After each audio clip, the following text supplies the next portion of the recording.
প্রিয় শিক্ষার্থীরা, কেমন আছে সবাই? আশা করি সবাই অনেক অনেক ভালো আছো।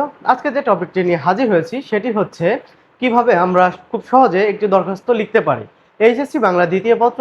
আজকে আমরা এই ভিডিওটির মাধ্যমে একটি দরখাস্ত কত সহজে এবং কিভাবে লিখলে আমরা সম্পূর্ণ নাম্বার পাবো তা দেখাবো। চলো আমরা শুরু করি। প্রথমেই আমাদের একটা নিয়ম মাথায় রাখতে হবে। এই নিয়মটা আমরা আগে ফলো করবো। দেখো, প্রথমে কি বলছে, আধুনিক নিয়ম অনুযায়ী দরখাস্তের সব অংশ খাতার বাম দিকে মার্জিন ঘেঁষে সমানভাবে শুরু করতে হবে। আচ্ছা, তারপর কি বলছে, দরখাস্তে কোনো ফাঁকা বা এলোমেলো মার্জিন রাখা যাবে না। আমাদের কিন্তু এই কথাটি খুব মনোযোগ সহকারে মাথায় রাখতে হবে।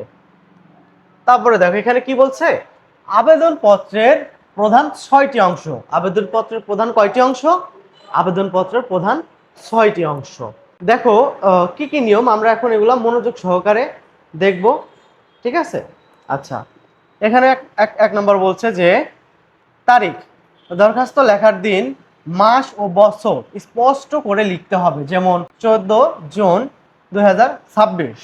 তারপর কি বলছে, বরাবর ও পদবি, মানে আমরা যদি দরখাস্ত লিখি তখন বরাবর দিব, আর লেটারের সময় হচ্ছে পদবি। যাই হোক, আমরা যেহেতু দরখাস্ত লিখছি এই জন্য আমরা কি লিখবো, বরাবর।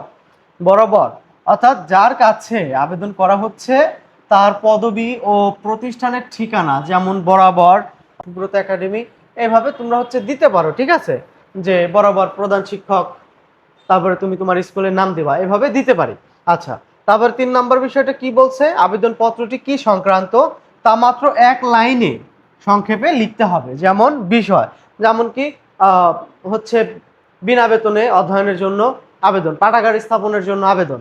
এগুলো হচ্ছে আমরা এক লাইনে সাবজেক্টটা যখন লিখবো, মানে বিষয়টা যখন লিখবো, তখন আমাদের কি হবে, এক লাইনে করতে হবে। ঠিক আছে, কি করতে হবে, এক লাইনে করতে হবে। এখানে দেখো সম্বোধন, সম্বোধন এটা আমরা কিভাবে প্রকাশ করব, ভদ্র ও দাপ্তরিক সম্বোধন ব্যবহার করতে হবে, যেমন মহোদয় অথবা জনাব। 5 নম্বরে কি বলছে, মূল বক্তব্য। এখানে হচ্ছে আমরা এটি সাধারণত 2টি প্যারায় লিখব। এটা আমাদের কয়টা প্যারায় লিখতে হয়, 2টা। প্রথম প্যারা হলো আবেদনকারীর পরিচয় এবং সমস্যা বিস্তারিত বিবরণ। দ্বিতীয় প্যারা হলো অতএব কর্তৃপক্ষের কাছে বিনীত প্রার্থনা বা অনুরোধ।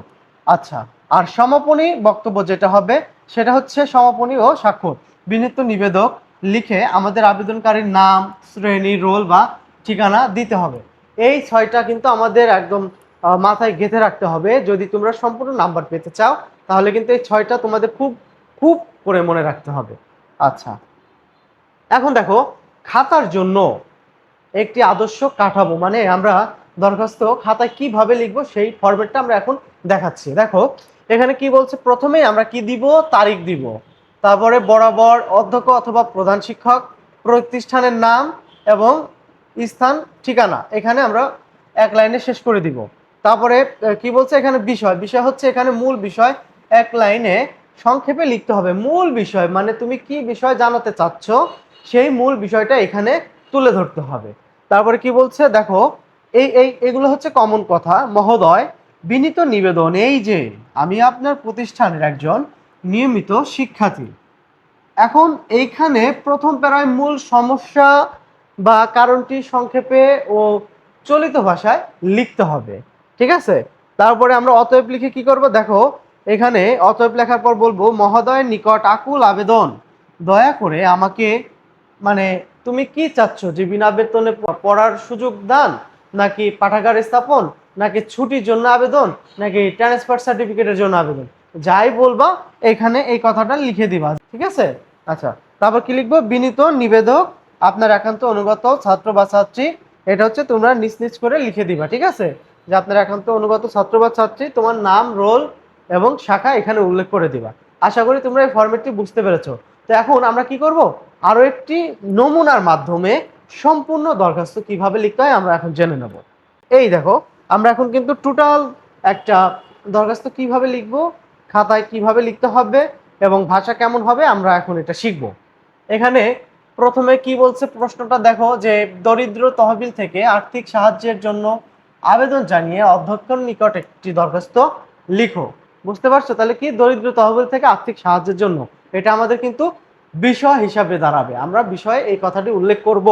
এখানে কি বলছে দেখো, বরাবরের মতোই আমরা একই কাজ করব। প্রথমে তারিখ ব্যবহার করব, তারপরে বরাবর, তারপরে অধ্যক্ষ, তারপরে এখানে দেখো আমি আমার এই একাডেমির নাম দিয়েছি যে সুব্রত একাডেমি রাজবাড়ী।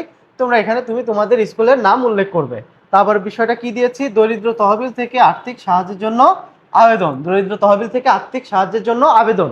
তাহলে আমাদের বিষয় লিখতে হবে কি, তাই বলো বিষয় লিখতে হবে কি, দরিদ্র তহবিল থেকে আর্থিক সাহায্যের জন্য আবেদন। আচ্ছা, এখন হচ্ছে আমরা মূল বিষয়গুলো শুরু করব। দেখো এখানে কি বলছে, মহোদয়। মহোদয় দিয়ে আমাদের কমা ব্যবহার করতে হবে। বিনীত নিবেদন, এই যে এখানে কিন্তু আমাদের আরো একটি কমা ব্যবহার করতে হবে, এগুলা মনে রাখতে হবে কিন্তু।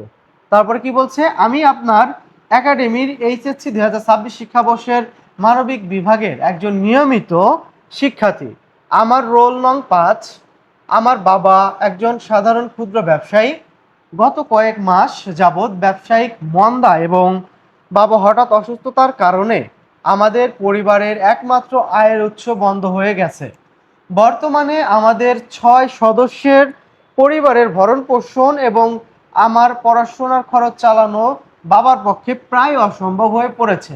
টাকার অভাবে আমার শিক্ষা জীবন মাঝপথেই থমকে যাওয়ার উপক্রম হয়েছে। বুঝতে পারছো? তোমরা কিন্তু খুব সুন্দর করে চলিত ভাষায় লিখবা। আচ্ছা, আরো আছে, আমরা পরবর্তী স্লাইডে দেখি। এখন দেখো তারপর কি করব, যে শেষ প্যারা আর কি, হ্যাঁ, যে অতএব মহোদয়ের নিকট আকুল আবেদন, আমার পড়াশোনার ধারাবাহিকতা বজায় রাখার স্বার্থে আমাকে একাডেমি দরিদ্র তহবিল থেকে আর্থিক সাহায্য দানে মর্জিত হয়। বিনীত নিবেদক। এখানে হচ্ছে তুমি কি করবে, এখানে তুমি তোমার লিখবা যে আপনার একান্ত অনুগত ছাত্র। তারপর কি লিখবা, রাশেদুল ইসলাম, শ্রেণী 11, রোল 5, বিভাগ মানবিক। এগুলা লিখলে মূলত আমরা কিন্তু সম্পূর্ণ একটি দরখাস্তে নাম্বার পেতে পারি। বুঝতে পেরেছো? আচ্ছা, এখন দেখো যে তোমাদের জন্য আমি আরো 4টি গোল্ডেন রুলস জানাবো। সেগুলো কি কি, চলো দেখে নেই। এখানে কি বলছে যে 1 পৃষ্ঠা, অর্থাৎ প্রাতিষ্ঠানিক বা সাধারণ আবেদনপত্র সবসময় 1 পৃষ্ঠার মধ্যে শেষ করা উত্তম। কোনোভাবেই যেন লেখার পরে পৃষ্ঠা না যায়, মানে আমরা 1 পৃষ্ঠা থেকে অন্য পৃষ্ঠায় যাব না। তারপর কি বলবো, লেখা যেন হিজিবিজি না হয়ে মার্জিত স্পষ্ট হয়, মানে আমরা কাটাছেঁড়া করতে পারবো না। বুঝতে পেরেছো? দরখাস্তে কোনো মতেই কাটাছেঁড়া কিন্তু করা যাবে না, এটা খুব সাবধানে করতে হবে। আশা করি তোমরা সম্পূর্ণ ভিডিওটি বুঝতে পেরেছো। আমি আশা করব অবশ্যই আমার এই ভিডিওটি তুমি তোমার বন্ধুদের কাছে শেয়ার করে দেবে, যাতে তারা শিখতে পারে। এবং ভালো লাগলে অবশ্যই লাইক এবং কমেন্ট করবে, আমাকে অনুপ্রাণিত করবে যাতে আমি তোমাদের জন্য আরো ভিডিও তৈরি করতে পারি। ধন্যবাদ, সবাই ভালো থাকবে।